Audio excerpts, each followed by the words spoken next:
میرا روزہ ایک بڑا انعام ہے، سب کو بتاؤ کہ میں روزے سے ہوں۔ شاعر چاہتا ہے کہ لوگ اس پر روزہ رکھنے کا احسان جتائیں اور اس کی تعریف کریں۔ طنز بھی کہ بعض لوگ عبادت کو بھی شہرت کا ذریعہ بنا لیتے ہیں۔ اس شعر میں شاعر نے روزے کو اپنے طرز زندگی اور اخلاقی برتاؤ سے جوڑ دیا ہے۔ احسان کے ذکر سے شاعر بتاتا ہے کہ اگرچہ کوئی شخص اس پر احسان کرے لیکن روزے کی حالت میں وہ غرور یا ناشکری نہیں کرے گا۔ موتی کے ہار میں محبت، نزاکت اور خوشبو کی علامت موجود ہے جو روزے کی پاکیزگی کو ظاہر کرتی ہے۔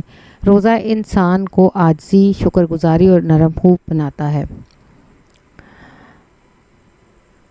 مولانا روم نے کہا، روزہ دل کو روشن کرتا ہے، روح کو طاقت دیتا ہے۔ علامہ اقبال فرماتے ہیں، قوت عشق سے ہر پست کو بالا کر دے، دہر میں اس میں محمد سے اجالا کر دے۔